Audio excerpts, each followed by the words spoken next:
여러분 안녕하세요. 청천도 윤호 인사 올립니다. 제가 요청을 가장 많이 받았던 것 중에 연출 기법, 수석의 연출 기법과 더불어서 수석 감상법 또는 수석 관리 요령, 이런 주로 이 세 가지 문제가 요청이 가장 많이 들어왔습니다. 그래서 제가 지금부터 간략하게 몇 말씀 이렇게 아는 만큼만 소개해 올리겠습니다. 근데 어쩌다 보니까 시간이 많이 됐어요. 지금 시간을 보니까 밤 12시가 거의 가까워지네요. 그러면 시간 관계상 이렇게 질문은 많이 받았고, 저는 또 내일 출근 때문에 시간을 좀 제약을 받고, 그래서 그냥 묶어서 이렇게 그 세 가지 질문을 다 이렇게 통틀어서 소개해 올리겠습니다. 다소 두서가 없더라도 이해해 주시면서 감상하시기 바랍니다. 그러면 단도직입적으로 연출 가장 주문이 많았던 연출 기법부터 다시 말씀드리겠습니다. 자, 제가 냉철하게, 제 것이지만 냉철하게 판단해서 사실 그대로 말씀드리겠습니다. 자, 지금 이 정면에 보신 것은 산지는 일광산입니다. 부산에 있는 기장 옆에 일광산. 근데 이 취석된 지가 30여 년이 지났는데 이렇게 지금은 이런 석이 안 나오죠. 그러면 어찌 보면 일광석 중에서는 상당히 대작이고, 여기가 한 65 정도 되니까 폭이 또 이렇게 와이드형으로 옆으로 길게 빠져서 보는 재미가 더 합니다. 골이 이렇게 많이 먹었고 이렇게. 근데 연출 기법이라고 했으니까 본론 들어가지요. 이 괜찮은 석을 갖다가 이렇게 바닥에 놔서요, 장소가 협소해서 그렇습니다. 아무리 넓은 공간이라도 개수가 많다 보니까 그렇죠. 그래서 이렇게 이 수석이 가치가 있든 가치가 없든 이렇게 바닥에 놓는 것은 이렇게 우리가 지향해야 됩니다. 수석을 이렇게 업그레이드 시키는 방향으로 우리가 진화해야 되겠죠. 바닥에 놓으면은 값어치가 떨어집니다. 이렇게 보시면 이렇게 받침대라도 하나 준비해서 이렇게 놓은 것하고 그냥 맨바닥에 이렇게 놓은 것하고는 차이가 많이 납니다. 보시는 바와 같이 개수도 많고 업무가 밀리다 보니까 그랬는데, 이것은 제 불찰입니다. 어쨌든 간에 이런 연출은 안 되고, 이게 만약에 일정한 받침대가 있다 그러면 훨씬 더 돋보입니다. 가치도 향상되겠지요. 이렇게 바닥에 있는 것은 수석은 좋으나 연출 면에서는 이게 낙제점입니다. 그리고 지난번에 제가 이 수반 문제를 말씀드렸는데, 이 러시아 돌 자연석인데요. 이렇게 암경인데도 이렇게 패드리가 좀 나왔습니다. 골도 말할 수 없이 좋고요. 어떻게 자연이 이렇게 위대할까? 제가 보고 있으면서 의구심이 가는데 자연석입니다. 자, 그러면 연출 기법이, 자, 이 석과 이 좌대가 매칭이 되느냐, 그 부분 제가 지금 말씀드리는 겁니다. 왼쪽에 보세요. 자, 우측에 보십시오. 그리고 앞에 정면에 이 중앙 센터를 기준으로 이렇게 한번 보십시오. 그러면 어지간히 맞습니다. 좌대 수반 크기를 말씀한 것이죠. 자, 그러면 이쪽보다는 연출 기법이니까 제가 좀 디테일하게 들어가겠습니다. 우측보다는 좌측이 더 공간이 넓지요. 일부러 그랬습니다. 이게 맞습니다. 흐름이 이쪽에서 끝나니까 흐름이 끝나는 방향으로 조금이라도 더 여백을 둬야 됩니다. 그게 원칙입니다. 한 정중앙에 연출한 것이 아닙니다. 이렇게 보십시오. 왼쪽이 더 넓습니다. 이렇게 흐름이 방향적으로. 자, 어지간히 맞는데요. 자, 바로 그 옆에 옮겨서 제가 잠원 차답을 하겠습니다. 자, 이거는 이제 원산경이라 그럽니다. 원산경. 그러면 이게 이 원산경은 이 수석으로 말하자면은 연출이 아주 잘못됐어요.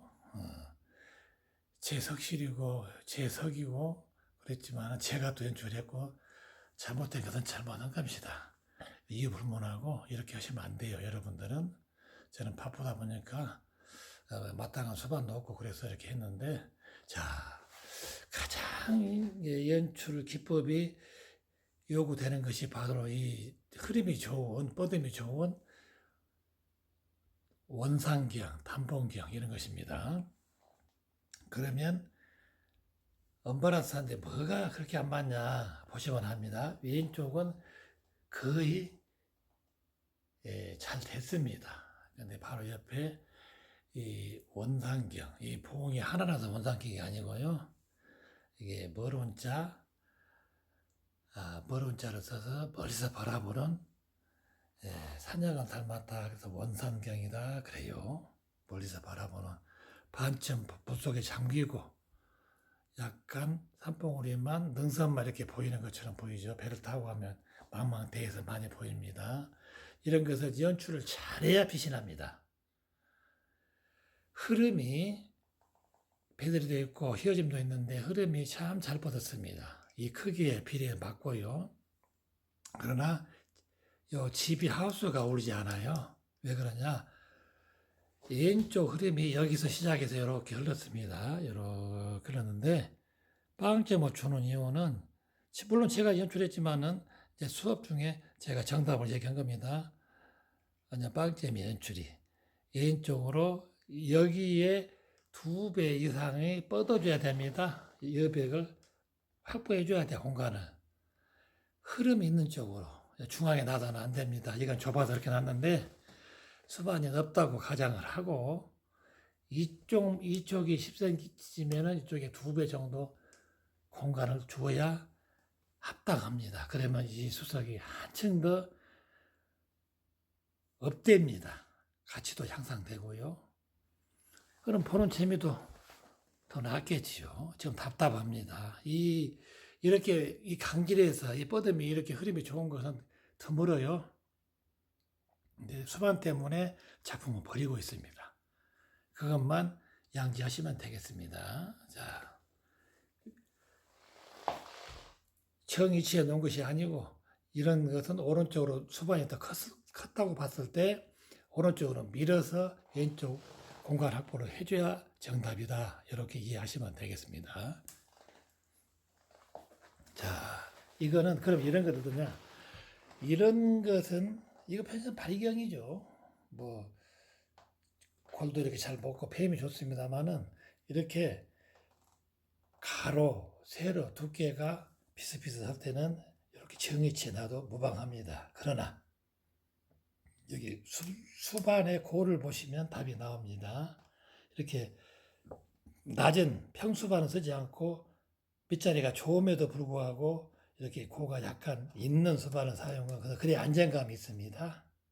이게 만약에 얇은 수반을 놔버리면 그 흉물입니다. 안 보입니다. 매칭이 안 돼요. 꼭 유념하시고요. 이렇게 사각 비슷하게 나오거나 단이 그렇게 높지 않을 때는 이렇게 한쪽으로 이렇게 흐름이 있는 석은 왼쪽에 흐름이 끝나는 쪽에 여백을 둬야 되지만 이렇게 사각 형태는 정이나 직사각형은 정위치에 연출해야 된다. 그 말씀을 드렸습니다.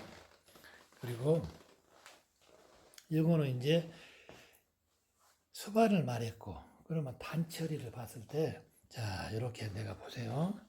머리서 보겠습니다. 연출 기법을 지금 함께 공부하고 계십니다.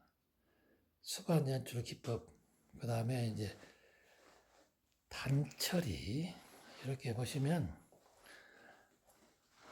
상단이고 중간 단계인데 머리 이 맨 상단에다 큰 돌을 올리면 안 됩니다. 원래는 항상 이게 보는 사람이 답답하고 위험해 보이죠.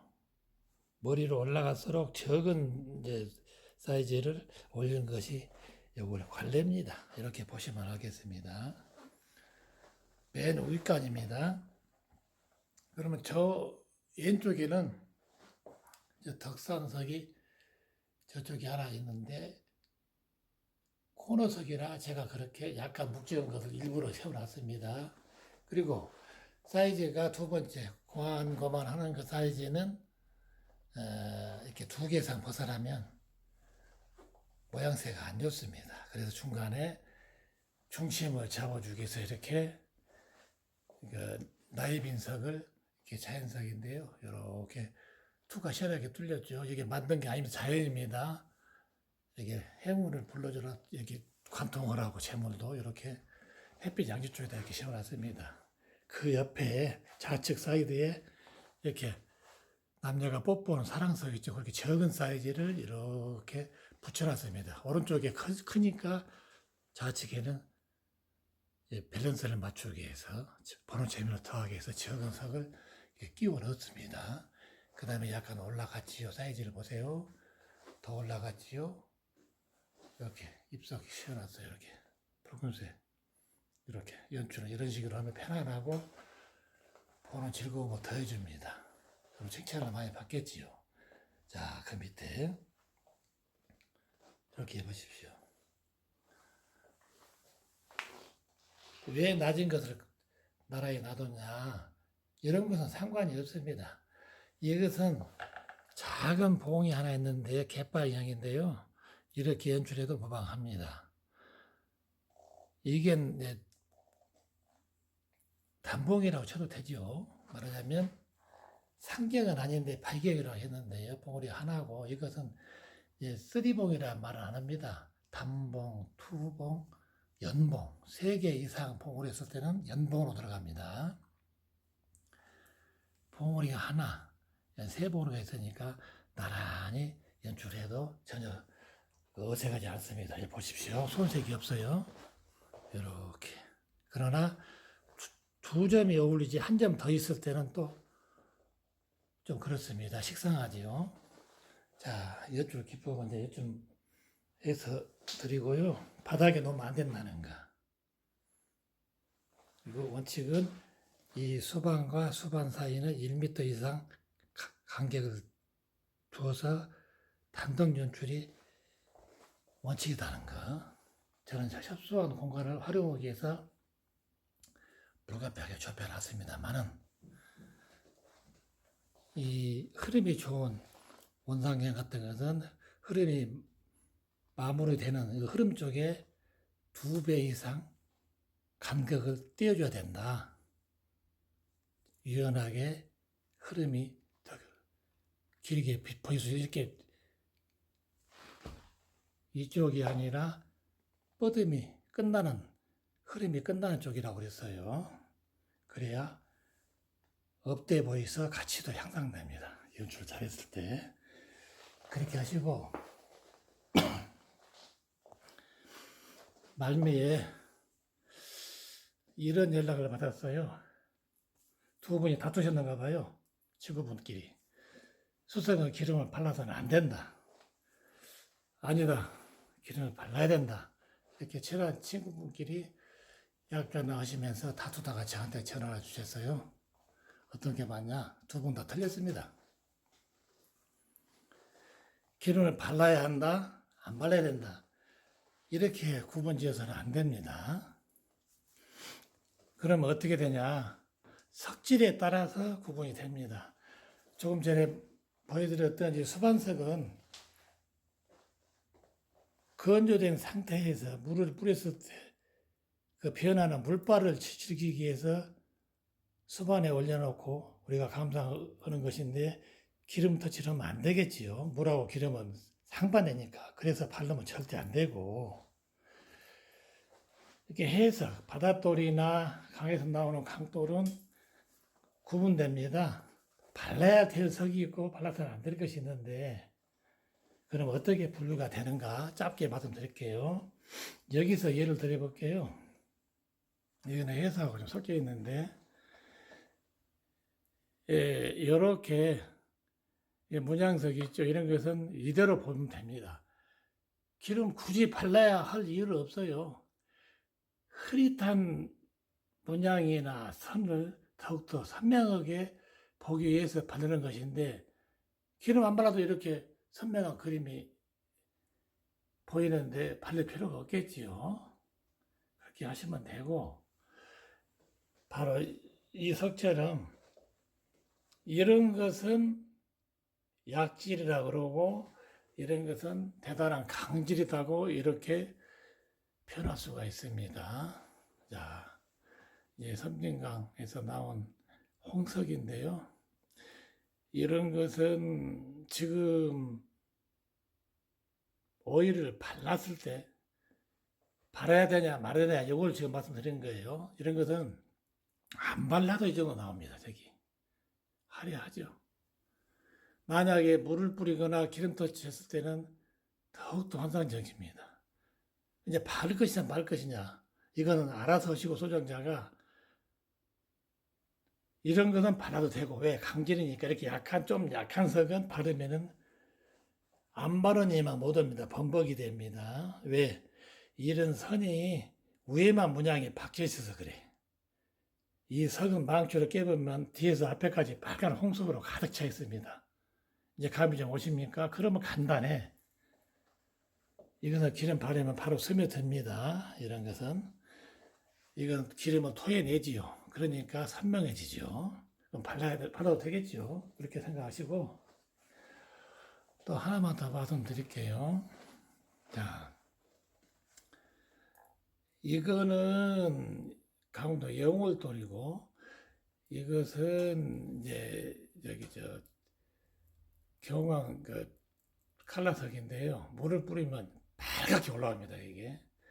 그러면 이거는 강원도 영월산 꽃돌은 기름을 발라야 이 색이 나오고, 다음석 당시에는 이게 허여멀건합니다. 그럼 어쩌겠습니까? 이거는 바르고 빨면 또 바르고 해야 되고, 이거는 안 발라도 무조건 되니까 만약에 물을 뿌리거나 오일 터치하면 빨갛고 노랗고 하얗게 네 가지 색깔이 나옵니다. 그렇게 판단하시면 됩니다. 강하다는 얘기죠. 이 석보다는 이 석이 강하다. 이건 기름을 한 서너 번 발라놓은 것이고, 이거는 전혀 물터치, 기름터치 안 해도 이 정도 나오니까 만약에 물을 뿌리면 빨갛게 바로 올라옵니다. 강질이니까 발라도 된다. 그렇게 생각하시면 됩니다. 그리고 이제 이 질문이 많이 들어왔어요. 이 질문. 이렇게 제 유튜브를 보시고 제가 이제 마구제비로 촬영하다 보니까 이렇게 흔히 볼 수 있는 뭐 금국이네, 백국이네, 황국이네, 뭐 공작석이네 이런 것은 이제 흔히 보셨는데 유튜브 보니까 이게 있더라. 이것은 무슨 꽃들이냐? 또나 똑같습니다. 예, 청송 꽃들. 근데 요거는 가공을 해야만이 볼 수 있는 꽃돌이에요. 화문석이라고 그러죠. 지금은 생산이 안 되고 옛날에 채취된 것을 가공도 하고 또 재가공하고 이렇게 해서 많이 보고 있습니다만은 이것은 좀 다른 기법입니다. 사바 기법이라고 하죠. 이렇게 원석에서 연마를 해서 샌딩 처리를 하고 세라믹 코팅까지 해놓은 것이고 이것은 세라믹 작업은 들어가지 않고 여기다가 다시 또 이렇게 이제 정으로 쫓고 그래서 이렇게 문양을 더 정밀하게 만든 것이죠. 인건비는 몇 배가 더 들어가겠죠. 짐작하시고 그래서 별로 어렵게 생각하실 필요는 없습니다. 공을 더 들여서 같은 이제 말하자면 내용물입니다. 원석으로 봤을 때는 원석은 쪼개보면 똑같습니다. 꽃만 다르지. 그렇지만 이런 석보다는 이 가공 기간이 더 걸렸겠지요. 이렇게 그 차이밖에 안 납니다. 원석은 똑같습니다. 그리고 기름뿐만 아니라 이렇게 다시 한번 말씀드릴게요. 이렇게 제가 지금 나름대로 하는 것이 좀 있어서 바빠서 손질을 못했는데 이 질문이 많이 들어와요. 이 질문. 이렇게 오랫동안 물을 뿌리다 보니까 그 수돗물이 이렇게 화학약품이잖아요. 그게 누적되다 보니까 하얗게 이렇게 백태가 끼어. 이렇게. 이거는 이렇게 한번 해보세요. 이렇게 우리들 양치하듯이 불소가 함유된 치약, 일반적인 치약이 아니고요. 거기 보면 써 있습니다. 불소라고. 불소 함유된 치약을 너무 강하게 안 해도 됩니다. 예, 물에 이제 이렇게 좀 이 수석을 잠기도록 물에 대야에 담궈 놨다가 불리세요. 이거 불려. 지금 건조돼서 제가 이제 시간이 쫓기다 보니까 이게 물을 안 뿌려가지고 굳어 있어요. 이거 물에 불리세요. 불려가지고 치약, 불소 치약을 칫솔에 짜서 우리 이 닦듯이 이렇게 가만 상하 좌우로 이렇게 닦아줍니다. 문질러줘. 물 한번 뿌리고 다시 한번 반복해서 하다 보면 이게 벗겨질 수가 있습니다. 이게 물을 오랫동안 뿌려서 생긴 하얀 백태를 지금 말씀드리고 있는 겁니다. 자, 보세요. 뭐 수세미 이런 거 쓰면 안 됩니다. 조석됩니다. 수세미 다 쓰면 우리가 다 발견할 수가 있어요. 수세미 말고 칫솔을 하겠어요. 우리가 이에 닦는 칫솔 같은 데다가 불소가 함유된 치약을 발라서 물에 불린 다음에 이렇게 가만 문지르면 이게 빠지는 경우도 제가 봤습니다. 이렇게 한번 해보시고. 자, 그러면 오늘의 수석 공부는 연출 기법과 감상법, 또 보관법, 또 오일 터치 이렇게 이제 몇 가지를 봤는데 늦은 시간이 너무 오래된 관계로 제가 좀 부족했습니다. 시간 나는 대로 좀 더 상세하고 좀 더 핫한 꼭 필요한 수석 정보 있으면은 여러분들과 기타 없이 공유하도록 하겠습니다. 자, 감사합니다. 또 뵙겠습니다. 사랑합니다.